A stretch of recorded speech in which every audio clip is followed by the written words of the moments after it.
Without further ado, ladies and gentlemen, allow me to introduce to you one of our own, Mr. Doug Thomas.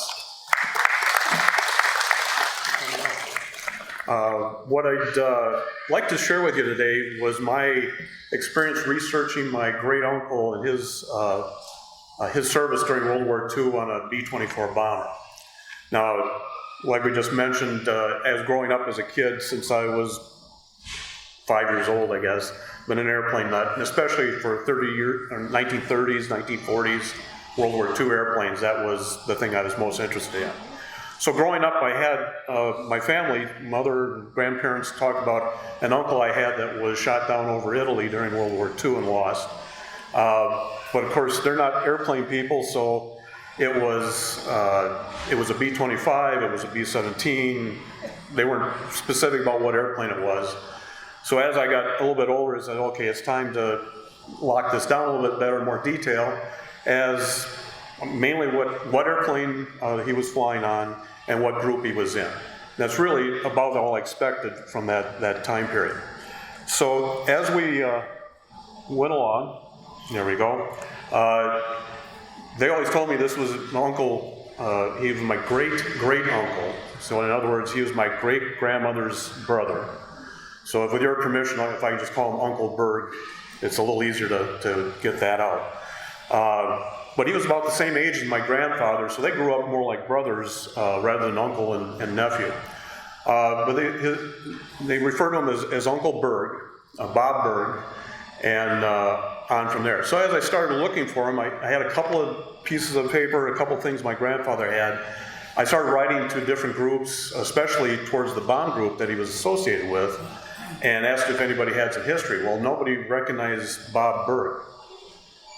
Okay, so I went back for a while and had to start going. The other thing I had, the one thing I did have available, was my grandfather had a picture of the crew.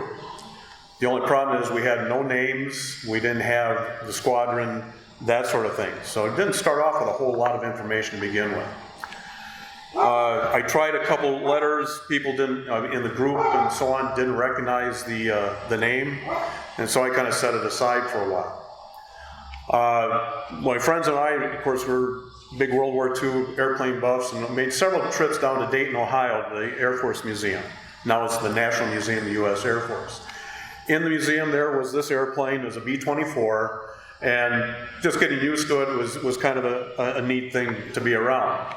We're going to come back and talk about that airplane in a little while.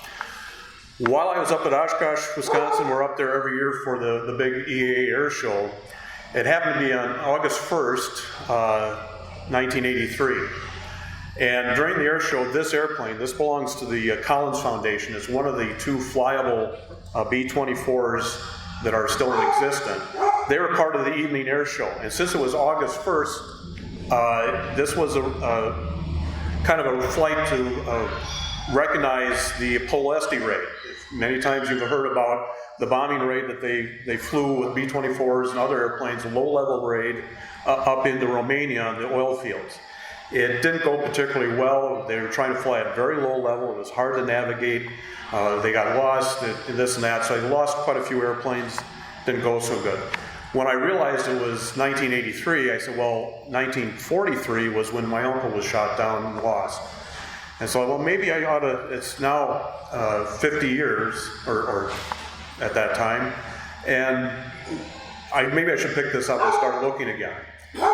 While at the Air Force Museum one time, we talked to their research center and asked about information on where I could track down that bomb group and more information. And I got some more information from my grandfather. He had a small metal tackle box full of letters from the War Department when my uncle went missing in action and so on. And all those were about Charles L. Berg. And so I asked him, well, who's Charles Berg? Oh, that's Bob. Okay, well, that made it a little more difficult. Now things made sense. The reason they called him Bob, it was his mother, and they were Norwegian immigrants, and she always referred to him as a little kid as Bob. And so the whole family got to know him as Bob, and he even signed his letters home as Bob. But of course in the military, he was Charles. Once I got that, all of a sudden things changed. The gentleman at the Air Force Museum in their research division kind of explained that for that museum, they're more interested or more focused on the aircraft and the equipment, not so much the units or the people, unless they had a specific thing to do it. But he did reference me to a gentleman. He says, write to this guy, he's in the 376 Bomb Group Association, and he should be able to help you out. I did so, and within a short time, he came back, and he had a mission report, along with all the crew members' names, and he says, and there were 5 survivors, which I didn't know about, and their addresses. So suddenly, this was a whole different story.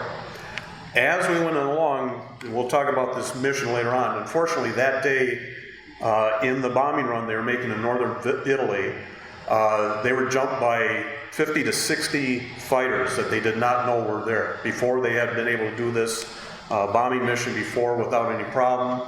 The Germans moved in quite an elite fighter squadron, and they attacked his group first, took out all 6 of the 512th Squadron, and then picked away and took out 4 more B-24s of that group. So it was a particularly bad day and stood out from that. So we went on along. He would enlist in Milwaukee, Wisconsin, shortly after Pearl Harbor, and from there he would go to, a little ahead of myself, he went down to Kansas to basic training. After that, then he was going to be a flight engineer. He was very mechanically inclined. He did a lot of work with cars and so on at that time. So he fit into that role as the flight engineer. After that, they would send him to Glendale, California for maintenance school. So here he's learning all on aircraft maintenance, aircraft systems, how to work on it, what the systems did, what we were looking for from there. As they went, now realizing that this is in 1943 or 42, 43, as they're young men. We hadn't traveled much, especially during the Depression. So now you got a bunch of young guys. They get up to Glendale, California from Madison, Wisconsin, or wherever, and so they got a chance to see the big city. One of the things in that stack of letters my great aunt had were letters back to her from him and different things. Part of it, the fun, was the letterhead that they gave the airmen to use to write home on. And of course, they went out. I opened one envelope, and there are all these matchbooks. So it's kind of fun to see where they went. So there's one, you see the Brown Derby is in there. You see another one for the Biltmore Hotel. They had taken out all the matches and put them in the envelope and mailed them to her so she could see where he had been at that time. The one down on the far right side was kind of interesting too. It was a burlesque show. And the interesting part was, with dinner it was $2, without dinner it was $1. If only. But boys will be boys, and they got to see the sights. After Glendale, they would then go down to, he was sent down to San Diego, and they were going to be assigned to a B-24. Consolidated had their factory down in San Diego, so he went down there for several months, part of it to learn the aircraft, learn the systems, as he was going to be the onboard mechanic, basically, the flight engineer. So they spent time with that. After they were done with that, and here's some of the letterheads. Some of them were pretty comical, what the guys had available to them for writing letters home. The different cartoons, like the one, he says, I wish the girls at home could see me now, at home, and on from there. They went from that point, they went on up to Wendover Air Force Base up in Utah. There he was going to be in gunnery training, and he was going to be specifically in the B-24 operations training. Also going through some old family albums about that time, I found this photo, which they would do with the airmen to send back home to the folks.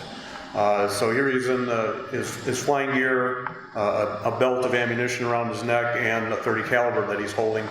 And if you look very closely, it's not really ready to fire, because if you look at the cooling holes on the barrel, you don't see the inside, there's no barrel. So yeah, it was a staged photo, and he's also wearing his necktie.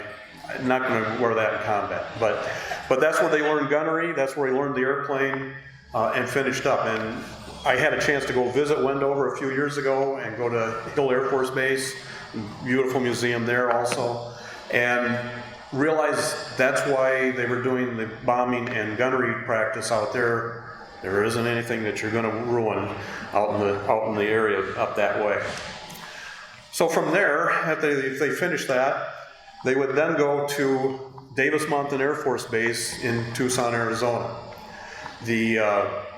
That's where they would become together as a crew. So each of the specialties, we see that in the B-24, the B-17, or any of the others, that there was a school for each position. So the navigator had their school, the bombardier, of course, had their school, the pilots had their flight training, all the gunners had gunnery training, the radio operator, and so on. Once they finished with their specialties, then they were sent to, and they qualified. They had to prove that they could do this accurately, they could run the guns properly. Everybody learned how to fire the guns, but the gunners especially how to make sure they hit the target properly and were accurate enough. Same thing with the navigator, that was the only way we knew where we were going. They all had to qualify and show that they were capable of doing that job very well. Then they came together as a crew. So now we come back to the crew itself. So this is where they met each other, and now they're going to spend a couple months stateside flying the airplane that they're assigned to, a B-24, and they're going to be flying around the southern United States learning to work as a team. They were a crew. They all depended on each other to do their job or to back each other up. And so they had to learn to work very well as a team. So to introduce them as we go along, first gentleman here is First Lieutenant Ralph Jackson. He was the pilot. Next to him was the navigator, Ernest Clark, coming out of Oakland, California. And it was interesting to see where each of the crew members came from. Next one was our co-pilot, Second Lieutenant John Crosby. He was originally from New Hampshire. Next to him was the bombardier. Denton McAfee, First Lieutenant, had come from Jackson, Ohio. Now we get down to the enlisted men in front, mostly were the gunners. On the far left was Al Everman.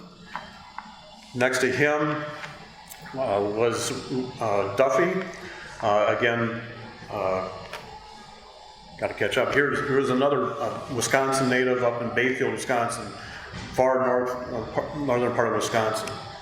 From there we had Maurice Schulman from Brooklyn, New York.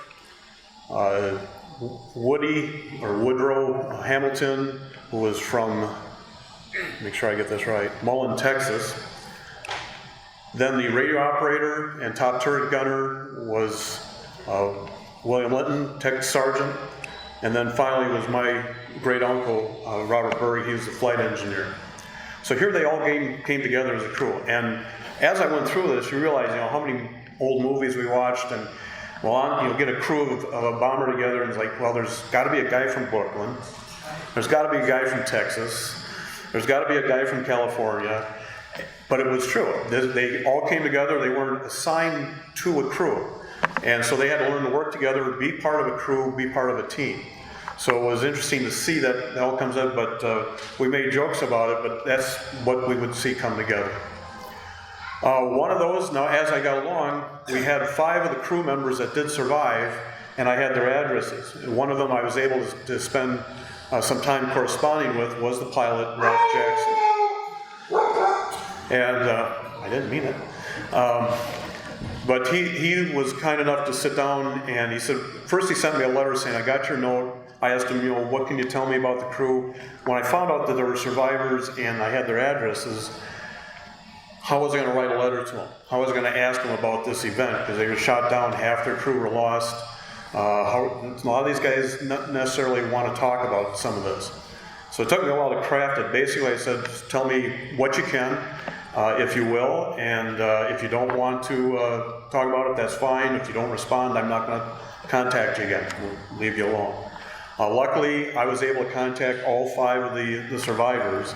A couple of them did not want to spend much time talking about it, but they did respond. So it was interesting to see.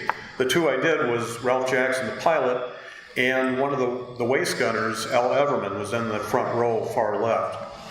He sat down and wrote 8 pages of notes from the time they got together as a crew in Tucson, their training, their trip overseas, and the flights that they had up to the time that they were shot down. Ralph Jackson, he wrote me notes as well. you're not going to like my handwriting, so better yet, I'll sit down and record an audio tape for you, which he did. So he sat down and just talked about their experiences, what he knew of my uncle, and they worked together, all that. As the flight engineer, he would stand between the pilot and co-pilot seats up on the flight deck, and he's monitoring the engine instruments, the fuel, making sure everything's working right, transferring fuel. The B-24 had a little complex fuel system, so make sure everything was balanced, everything was working right. So he's working directly with the pilots who were hand flying the airplane and trying to keep everything going. So it was an interesting time. From Tucson, they did a few weeks of flying there in the B-24 as a crew. Their next station and part of that training was in Blythe, California. They were there for a little bit. In June, then they were over to Salinas for a little while, and you start to see they were going to be heading for North Africa or the Mediterranean. So you start seeing they're over desert territory, over mountains, they're also out over the ocean. Paul had part of the training to get them prepared what it was going to be like for when they hit combat. From then they went to a big field in El Paso in July. I can only imagine how much fun that would be being in El Paso in July inside that bomber. But they finished up there, and once they were done, so this is where they finished their training as a crew.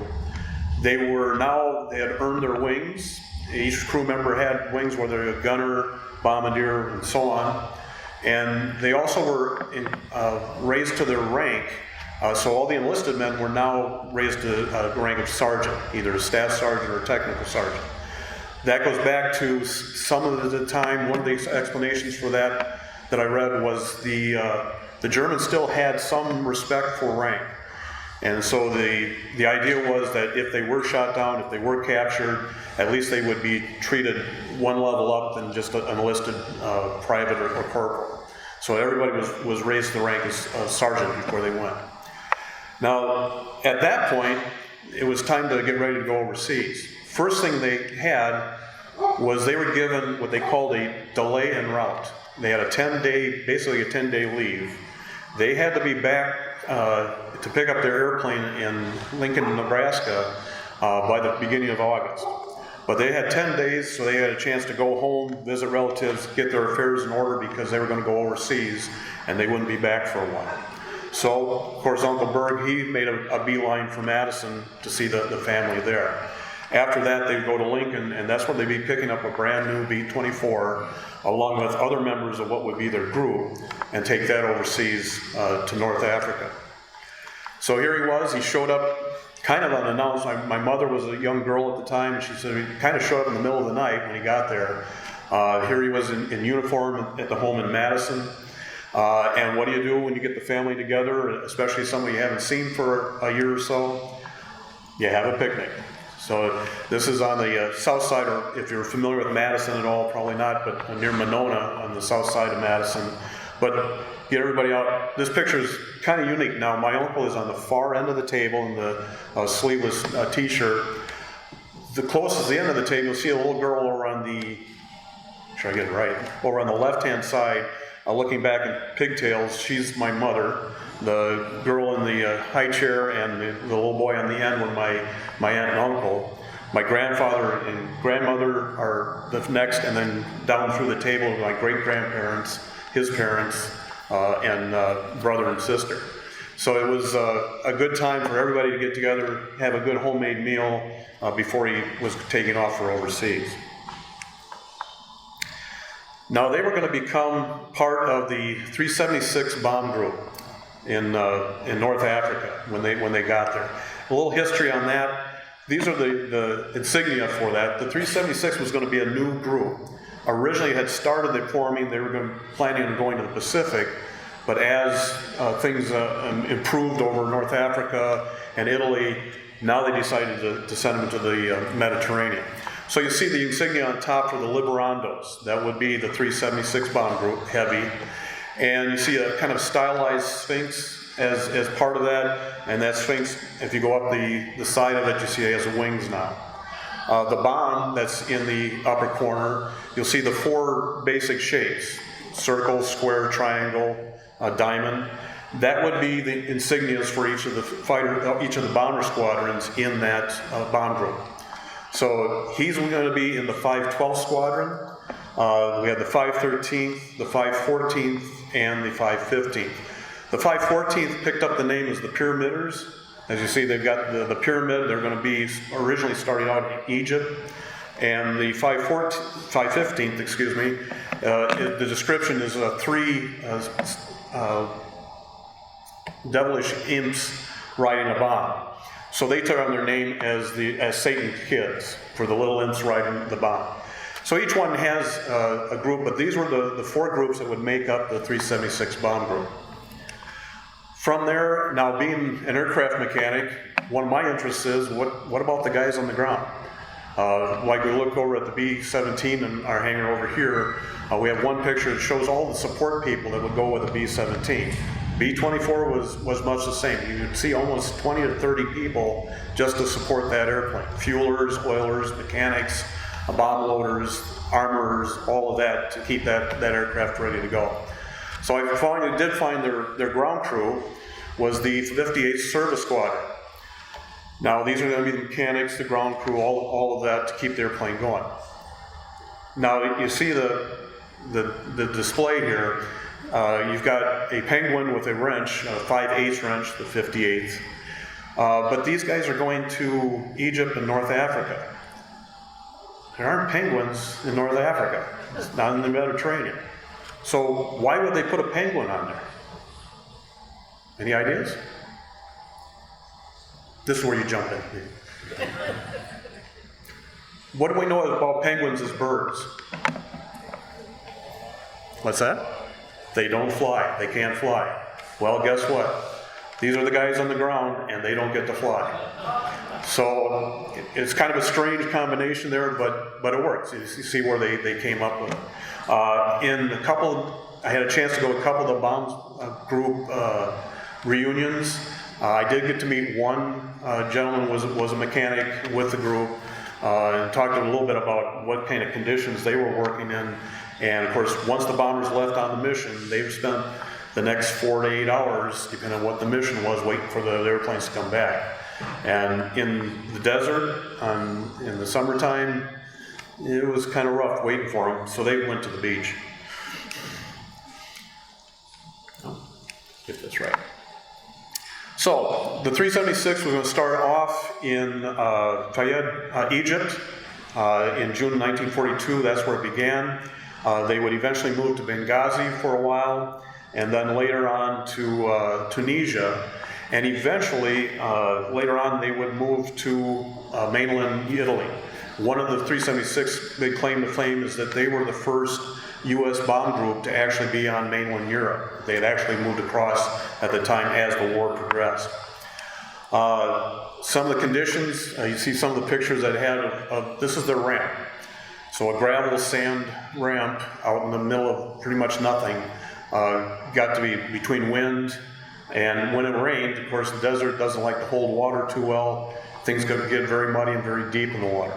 So there were some of the airplanes at that time. Also, now we've got people, these guys overseas, and again, through the Depression, early years, we didn't travel much, especially overseas.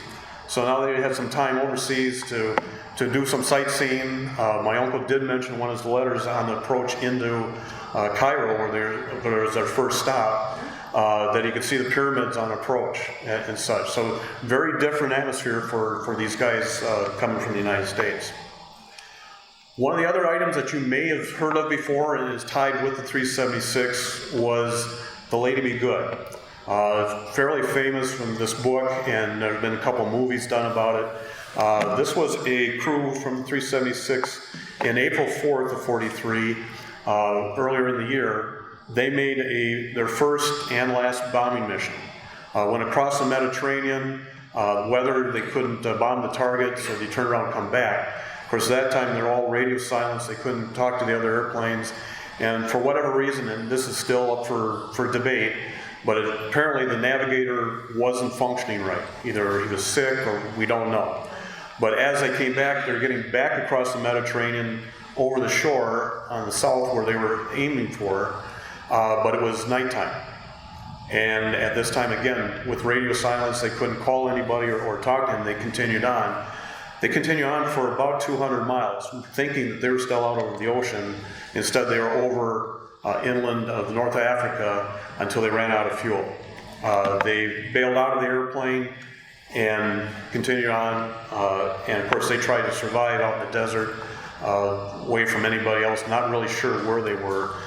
Most of them all perished, or they did all perish.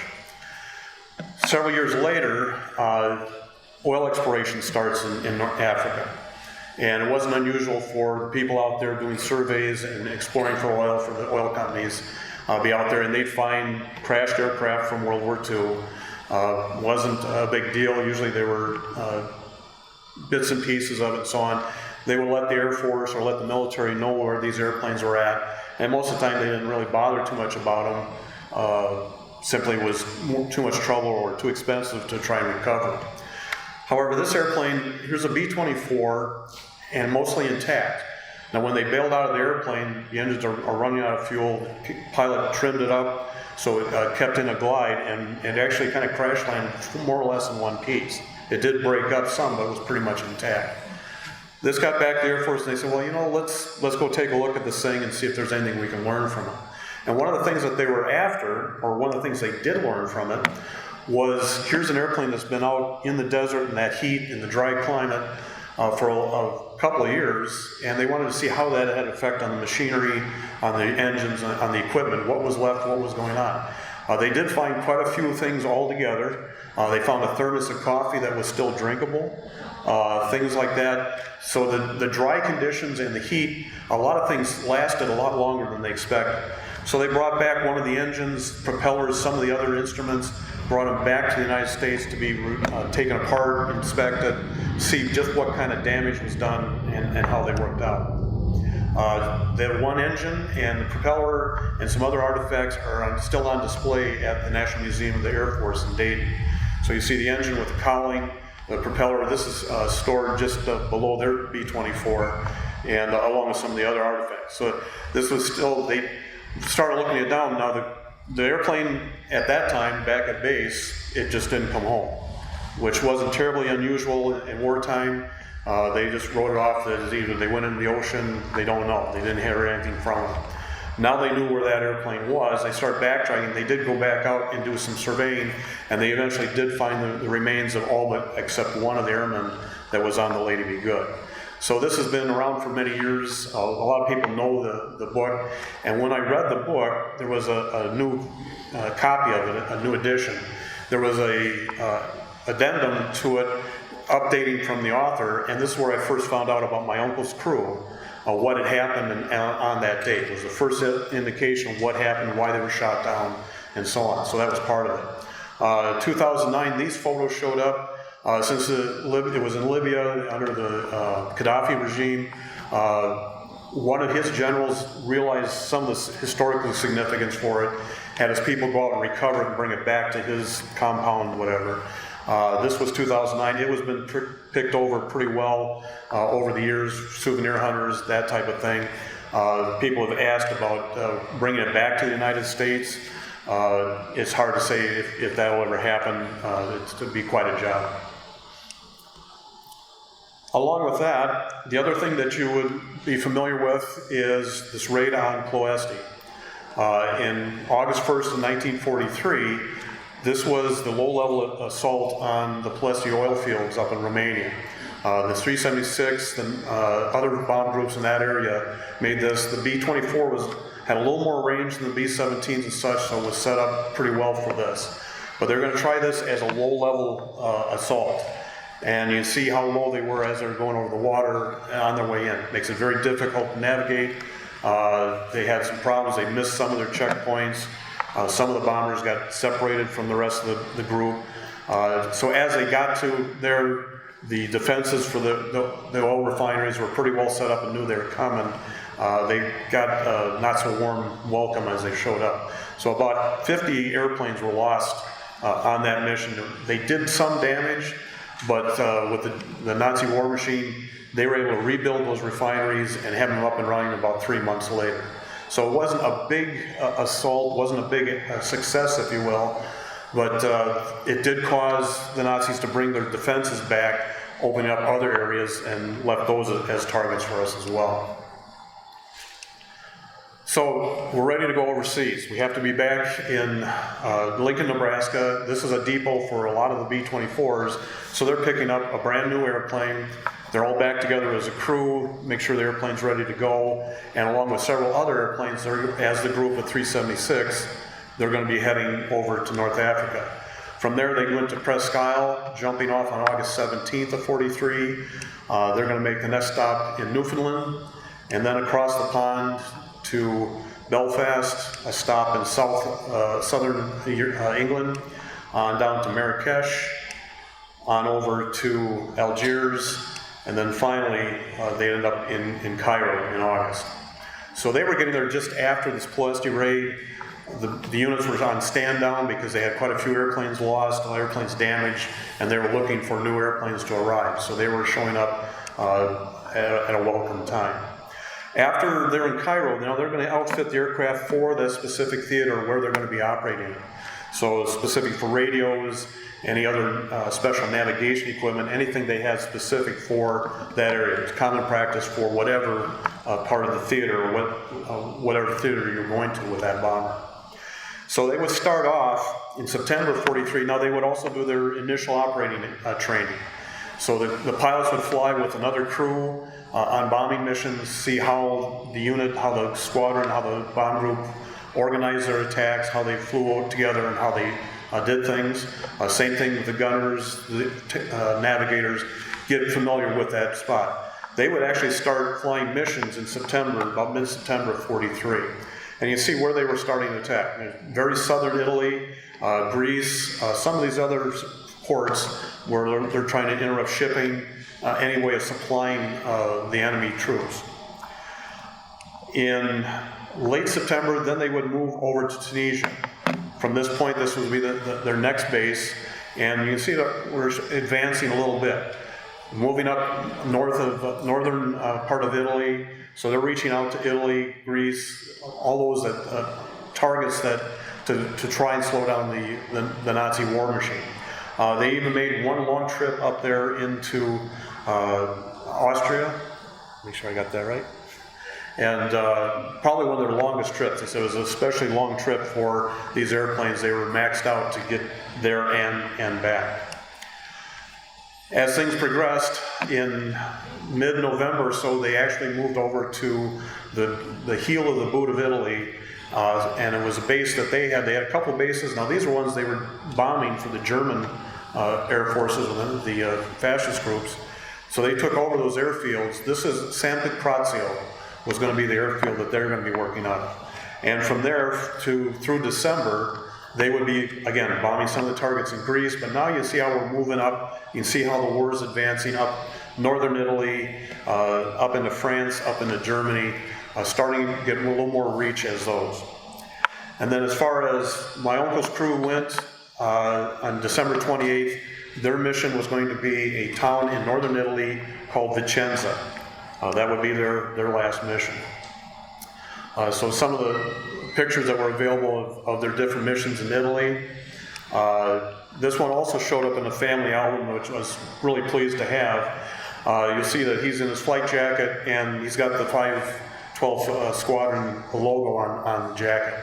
A lot of the guys would have these logos done up were hand painted on leather and then sewn on their jacket. So usually we're not sure where this was taken. It may have been in Italy, it may have been in North Africa, but it's usually local artists, local craftsmen. You know, these guys had some money to spend, not much, but they had some, so they make up the patches, sew them on for them and such. So I was really kind of pleased to find this photo of him in his flight jacket. So Vicenza is up in northern Italy, just about the base of the Alps up there, and here you can see it's between Veneza or Venice over on the east and Verona to the west. Now this is a modern day map, I'm afraid, but you can kind of see where the main roads, highways come. At that time, the railroads were the big thing, and they all kind of congregated and went through Vicenza. So their mission for that day was to hit the railroad marshaling yards and repair stations for the railroad trying to slow the transfer of materials, fuel, ammunition, soldiers, trying to knock it down. That mission, they were supposed to meet the 98th Bomb Group, which was also in Italy. They started off, they were about 30 minutes late taking off due to weather. They were kind of watching to see what it was going to do. They decided to launch, so we got 3 squadrons from the 376, and they're going to fly from San Pancrazio down to the south. They're going to stay over the ocean, and as they get up closer to it, they're going to make a left turn, head on inboard towards Vicenza. Now, on their way up, they were supposed to rendezvous with the 98th bomb group and also a bunch of fighter cover. That didn't happen. For whatever reason, they did not able to make the rendezvous. The commander for the 376 was flying the lead airplane, and because they had just done a mission up here, they didn't have any fighter resistance, they didn't have much for flak. He decided to continue on. They kind of considered it was just a milk run where they could go up, drop the bombs, and return without any trouble. So they started on in, and he continued on. Kind of unusual that if you didn't rendezvous, that you turn around and just go back. But he decided to continue on to the target. One of the things that they didn't know, and didn't have any reports of prior to that, is you see up to the northeast in Udine, the Germans have brought in an elite fighter group, and quite a well-known one. They are called the Yellow Noses. They're flying Me-109s and Focke-Wulf 190s, and they brought in quite a large group of them. No intelligence about this, no information on it. They had just flown this mission before on December 25th with no problems, so they weren't expecting anything. Well, as they got to the target, the fighters were there. They had, the reports were from the air crews, the debriefings afterwards, that they got jumped by 50 to 60 fighters. They started off, and as we look at the formation, the 512th down in the lower left, the 515th and the commander is in the lead group, and the 514th, the pyramiders are down in the lower right. The airplane, the very bottom right, I want to make sure I got it right, number 66, they had a mechanical problem or something early on in the flight, so they returned to base right away. They couldn't complete the flight. So we have 17 airplanes continuing on. As the fighters came in, they came in from behind, and down the lower left, the 512 squadron, they came in from behind and really raked over the 512, taking out all 6 airplanes. So they were attacking from behind. The reports were they had cannon fire, machine guns, and they were also using rockets. After they finished off the 512th, then they started picking away at the other 2 squadrons, taking out 2 from the 515th and 2 airplanes from the 514th. So it was a particularly bad day that they lost. From that, they finished off, they had 7 airplanes that were able to return to base. And airplane, I believe it's 88, 83, got back to base in San Pancrazio, but the notes are saying that it crash landed at base. So it was obviously pretty well damaged as well to do that. So figuring that on each of these airplanes we have 10 men. Some of them survived, some of them were able to bail out, some were not. But all of a sudden, now we've lost 10 airplanes, we lost 100 men in those airplanes. It was an unusually bad day for that group. Out of my uncle's crew, the gentleman in the green circle, the forward part of the airplane, since they're being attacked from behind, the pilot, co-pilot, navigator, and bombardier, as well as Mr. Everman down the lower left, the waist gunner, were all able to get out of the airplane and survived. With letters back from Ralph Jackson, the pilot, later on, he let me know, Mr. Everman gave me a lot of information, but he didn't say too much about himself. Find out that he was pretty badly wounded and spent most of the rest of the war in the hospital. The Germans took him to the hospital, and he was pretty lucky to survive with the injuries he had.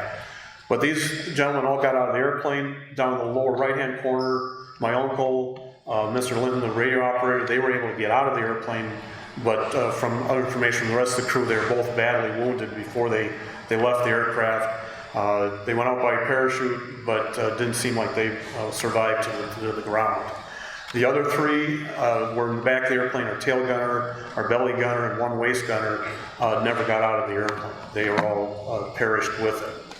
So it was a pretty solemn information to get this information, as well as the other airplanes. So now I had that information that I started out to look for. What kind of airplane was he in? What was the group? And so on December 28th in 93, now we're 50 years to the day, I was able to visit his grave in Madison, and now I knew the rest of the story. So it was one of those things that was sobering, but was interesting to have the information. I put together a frame to kind of gather all the pictures, insignias and such. The medals are replicas. Mr. Everman said he should have received these posthumously. From left to right would have been the American, make sure I get it right, American Campaign Medal. The next one was Air Medal with 4 oak leaf clusters. Of course, his Purple Heart. From there, the European and North Africa Campaign Medal with 3 bronze stars, battle stars, the World War II Air Medal, and the Good Conduct Medal. So these are all replicas that I put together, but those what we would have had, we didn't have them within the family any longer if they ever received them. So it was an interesting project. Now, I was just a new aircraft mechanic, just got my license. I'm not a researcher. But luckily I ran into some people that had the right information, and you learn step by step. Also got to talk to several of the other people from other airplanes in that group on that mission. Now we'll go back to this airplane that I showed you a little bit earlier that's in the Air Force Museum down in Dayton, Ohio. Saw it many times and knew it was a B-24. After a while I realized, well, that was in the same group as my uncle. Most of the airplanes that we see stateside, especially World War II aircraft, you see very few that were actual combat airplanes. Most of them stayed overseas. They didn't bring them back. It cost too much. It wasn't a need for them. Most of the airplanes we often see in museums and such are training aircraft or airplanes that just stayed stateside. But as I went over this airplane, it was an actual combat veteran in the same bomb group. And after several years of seeing the airplane, I finally paid attention to the plaque in front of it. You know, how many times you look at something, you read something, okay, fine. And I read it again, and it said this was went overseas in August of 1943. It was in the same squadron as my uncle was in, same group, and went overseas to North Africa at the same time. So, okay, this is a little too close. I was able to contact one of the other pilots that was in the group that I had been corresponding with, and he said, oh yeah, that was in our squadron. I said, was it real? Did you guys fly this airplane? He said, yeah. He said, actually, everybody in the squadron probably flew it, because if your airplane's down for maintenance or damage or whatever, you take another available airplane. He says, so just about everybody in the squadron flew this airplane. And he said, in fact, your uncle probably flew on that airplane. This was something I wasn't expecting. So I went back, and during all my research, I went with the Air Force Records Center and got the microfilm, all the battle records, the training records and so on, the mission reports. And I got looking, and sure enough, now that was airplane number 24, was Strawberry. Same squadron, and as I found one on December 14th, 1943, airplane number 24, and everybody except for the co-pilot who was out for a small injury at the time, here's my uncle's crew flying a combat mission on that airplane. Still get little goosebumps on that one. Very unusual to find that. And sure enough, here I had the document for it. I contacted the Air Force Museum. I said, well, here's what I've got. My great uncle flew a combat mission on that airplane. Could I come out to the museum? Could I get inside the airplane and take some pictures and see the inside of the airplane? They're very welcoming. We went out and made an appointment for a Saturday morning. They had one of their docents meet me at the museum before it was open. And he was a B-24 pilot in Italy. So we were going on in the museum. And if you've been in the Air Force Museum in Dayton, it's quite a place, much like this. But we're going inside first thing in the morning and all the lights are off. And we're walking through all these historic airplanes and we're turning the lights on as we go in. Kind of a strange feeling. They had the airplane on. A friend of mine that lived in Ohio came with me, so we were able to get inside the airplane. So the pictures on the left side, you see us going through the bomb bay. Those racks that we're trying to squeeze through are the bomb racks. You see very much a similar thing in our B-17 over in the other hangar. The neat thing about this airplane, after the war, it went to India and worked for the India Air Force as a training aircraft post-war. He eventually came back to the United States, sat in Davis-Monthan out in Tucson for quite a few years. This was one of the biggest and first airplanes that the Air Force Museum acquired to start their collection. So it spent quite a bit of time. The neat thing about it is it hasn't been restored. So as we're going through the airplane, they hadn't touched it. It was still operationally the same way. So as we go through, the view here with all the yellow oxygen tanks is looking forward over the top of the wing. So they had all their oxygen tanks restored up there. Thinking about things now, and even when we go through our B-17, all the oxygen tanks that were in the airplane and how thin the skin was, and a couple bullets in the right place doesn't make this look like a good idea. But they had to put them somewhere, and that's how they mounted. So everything in the airplane was still pretty much stock. We're inside the waist of the airplane, the waist guns.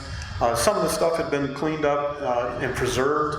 The tail turret, we're up in the radio operator's compartment, so this is just behind the cockpit.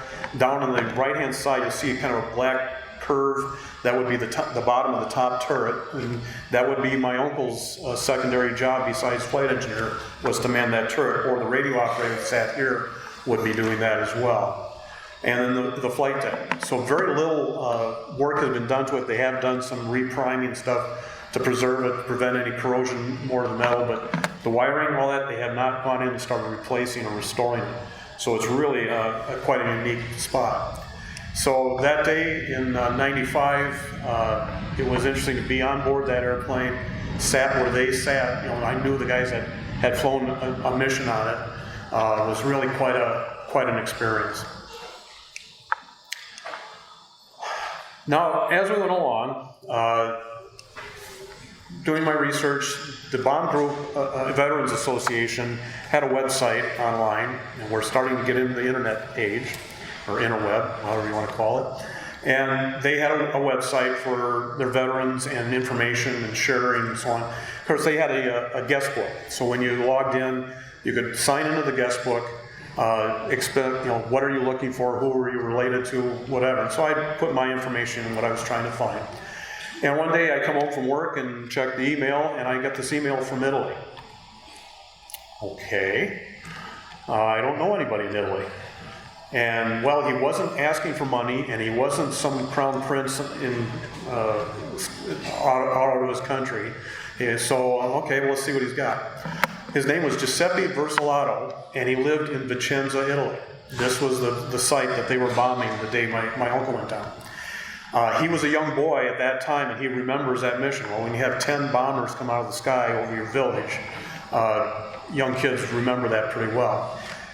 He's an aircraft enthusiast. He wasn't a mechanic, but built models, and they even started a small museum in Vicenza where they would track down different crash sites for fighters, both German, U.S., whatever, see where those sites were, kind of document them, recover any artifacts that they might find that were on those sites yet.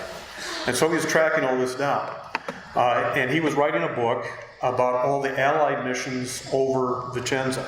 And so when he saw my information, he says, this is one of those I'm trying to track down.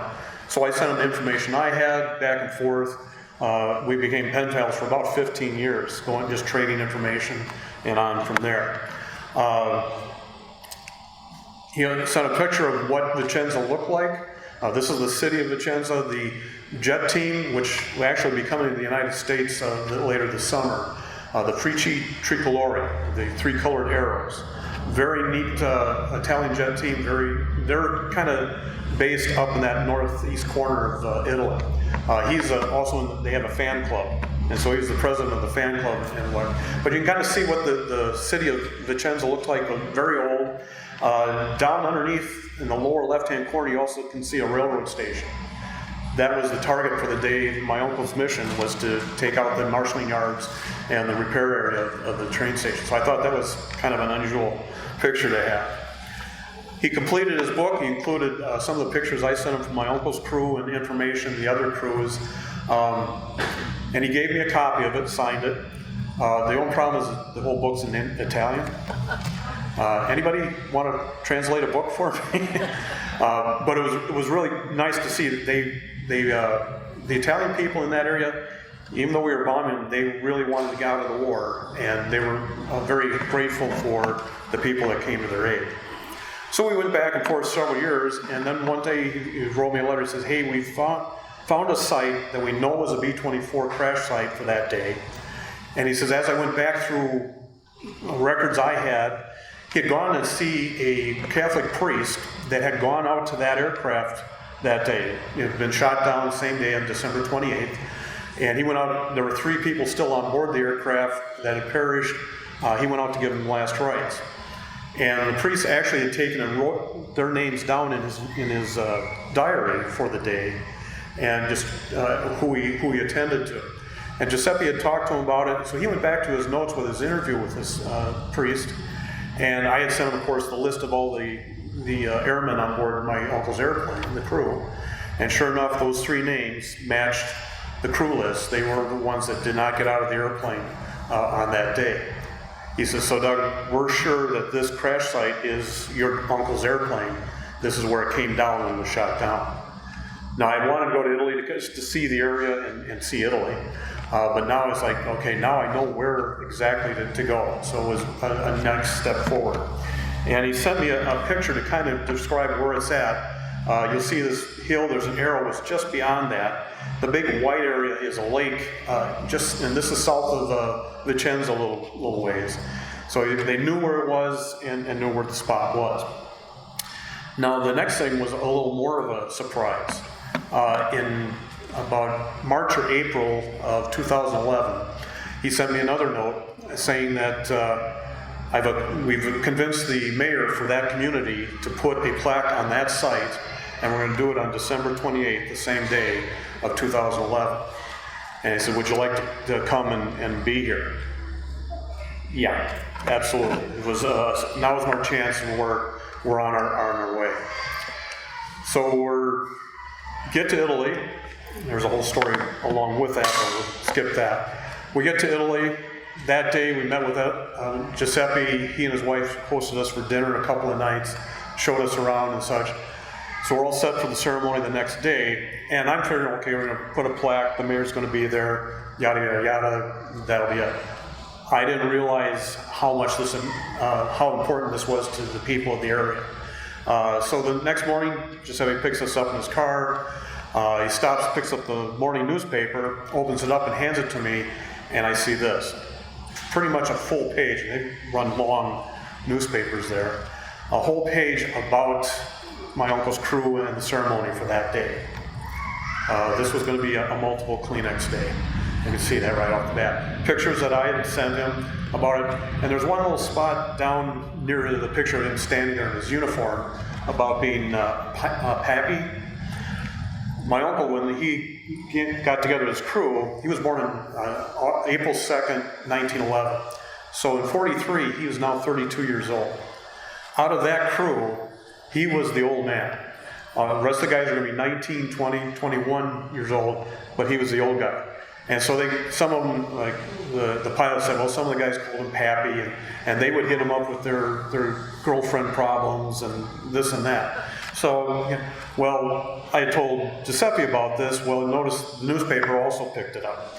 So it was one of those things that kind of was funny to see show up in the newspaper, but I was not expecting this at all. Our first stop early that morning was the cemetery in Vicenza. Now, at wartime, this was actually originally a Jewish cemetery. The Germans took that over when they took over Italy, and they would bury their dead inside the cemetery, inside the walls of the cemetery. The Allied dead would be buried around the outside of the walls. But the Germans did keep records where all these airmen or whatever, all these victims were buried, and so they could be returned after the war. Very interesting place to set foot on. So my uncle would have been probably buried with others outside those walls.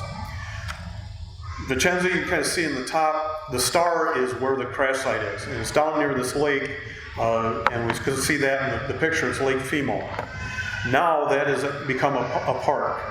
And so they've set that area aside for hikers and other sports. And so here we are, they have a plaque set up in that field where the crash site was. We all gathered together, everybody that was going to be for the ceremony in the town square for Aghiano. That's the small municipality there. And I found it just like the movies. You've got a town fountain, a square, everybody gathers around that. One of the other things, now Giuseppe is the gentleman on the far left. The other three guys besides me were all young boys that day of that mission. He told me that he had talked to one of them that remembered it quite well. When you've got a combat battle overhead and you got 10 bombers falling down, the kids remember that. But as seen in the newspaper article, the other two gentlemen between Giuseppe and I also showed up. They were also witnesses to that same day. So it was quite a thing to actually be able to talk with these gentlemen that had actually been there on that day. So they start gathering out at the park. Mayor Pablo Gazzi from Aghiano was there. Also got to meet Colonel David Buckingham. He was the commanding colonel for the U.S. Army garrison that they had just completed an expansion on there in Vicenza. I didn't know that he was going to be there, so he also came out to represent the U.S. military. The police department for Aghiano, the municipality, kind of led with their color guard. One of the gentlemen that was one of the witnesses as a little boy is part of, and their unit was the Alpine soldiers, the Alpini. So they're at the base of the Alps. That was their army unit that most of them were in. That hat he has on had a cascade of about 3 feet of feathers. These were all small, long feathers that were dyed green. Very impressive outfit. They were very happy to be part of it. So they provided the color guard, a wreath, and we started this procession. Now I started off with my camera. I want to get pictures of all this. Justice Heavy said, "No, you're part of this." Had to hand my camera off to a friend of his. He grabbed me and our trailing companion at the time, and so we're part of that procession as we went in. Quite a bit more people than I was expecting to see. We go on out. Everyone gathered at the site. Mayor Gazzi had words to present. Colonel Buckingham, he also had words to present. The lady next to him is his assistant and translator. So they both presented. Giuseppe came out. He also had some explanation about the whole situation. And then, of course, they called me out. I tried to prepare something. I wasn't very good at it. But during that, I was able to give my thanks to the people that came through with this and decided to recognize it.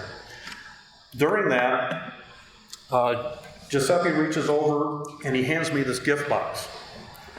Now, I shouldn't be getting anything at this ceremony. I didn't have any idea what this was. As I opened it up, and I got a giggle at my face on this picture, definitely was surprised. Inside that box, something that Giuseppe had never told me about, and that I have with me today, was a piece of the airplane.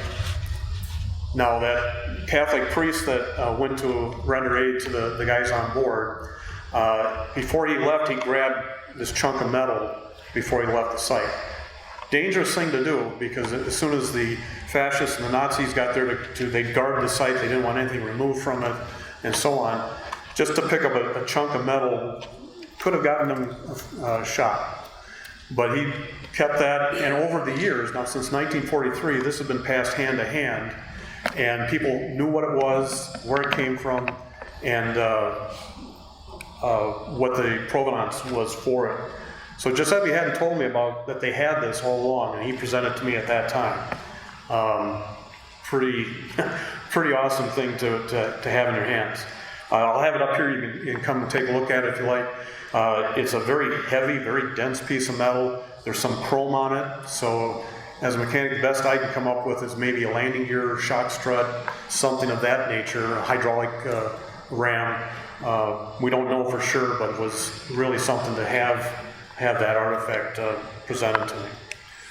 After that, the Alpini laid a wreath at the plaque.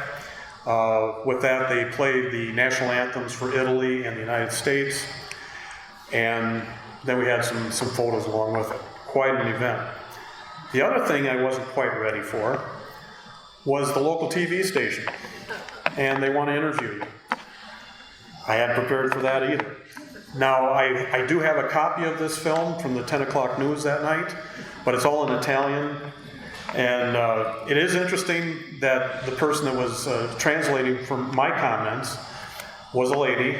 She did have a deep voice, so it was a little different hearing your words come out as a lady. But very nice of them that they kept some deep reverence in the people during World War II, what they were trying to do for Italy.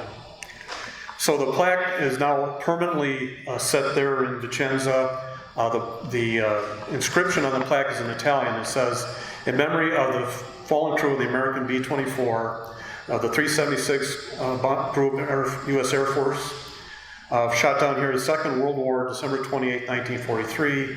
The city of Aghiano placed this day, December 28, 2011. So it was, I felt, a very nice, a very fitting tribute to those airmen. They didn't know, they had never seen, but they were grateful for what they were trying to do for them. The next morning we get up and we're having breakfast at the hotel, check out the newspaper, and here they had again an article about the ceremony, pictures of my uncle, and so on. So it was really quite an experience that I could not have really prepared for.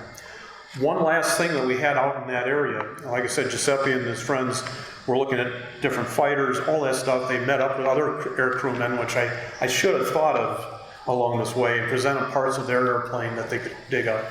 One of the things they did find that's not very far from this crash site is, if you recognize it, is a vertical stabilizer for a B-24. The B-24 had the twin tails, and this would be the vertical stabilizer. And the people in that area, when they were under occupation, they had nothing. They were scraping away just to get something to eat. If they could find a piece of metal or anything that they could find a use for, we found a propeller dome from a bomber. They had turned that into a cooking pot. So anything they could get their mitts on, they would. We found this was an overhang above the door on a hunting shed up in the hills close to the crash site. It's got kind of that desert pink paint job. Can't say for certain. He says we had to kind of sneak in there because the lady that owned the property didn't want us there. But they got a picture of it. So we're now even kind of wondering, it's close enough to that crash site. Maybe it was a rudder, or a vertical tail from Ready, Willing, and Able. But we'll probably never know that for sure. To finish things off, I run out. Just real quick, we did have a chance in Madison. The Commemorative Air Force brought in their bomber group. They have a B-24, which is actually, let me make sure I say this right, C-87. It was actually built as a cargo airplane or a transport. But they've had it painted before as in that desert beige paint scheme that they've repainted it now more of what it would have been like. So they make a tour around the country. You'll see them in airports around here giving rides. So they had the B-24, they had the B-29, all of that doing different tasks. So I had a chance to go out, get a ride on the B-24 out of Madison, which was his hometown. Actually, on the Air Guard base, there was a street named after him and others that were lost during World War II. So it was a good place to go. Of course, this was set up more as a transport, but you can kind of see the interior. And when in flight, to be back in the waist area and be able to look out. Are we good? Yeah, but now they can hear me. I'll wake them up again. But looking out, you can see out the tail is an interesting spot. Of course, we're over downtown Madison. This is the University of Wisconsin Camp Randall field. With the .50 caliber in the foreground, I call this a very strong defense. Okay, all right, you got it. The isthmus where the state capitol in Madison's at, so we're looking at it from outside the airplane. Here we're up towards the flight deck. Once we're in flight, we're able to get up and move around in the airplane. The gentleman standing was the flight engineer. This would be my uncle's position, and the two pilots up in that airplane. It was also interesting as we get ready for landing, the flight engineer, because the B-24 has a nose wheel, part of his job is on short final is to confirm the gear down and locked. The main landing gear are out in the wings and they're easily seen from the waist. The flight engineer would crawl down, he'd climb under the floor and get in the nose wheel well where he could look at the down locks on the nose gear and confirm that they're kind of a tight squeeze, but very necessary to make sure something didn't go wrong. One of the other people on that flight with me, which was another treat, this lady in the blue jacket, it turned out that she was a Rosie the Riveter in the Willow Run factory building B-24, excuse me, in Willow Run, Michigan.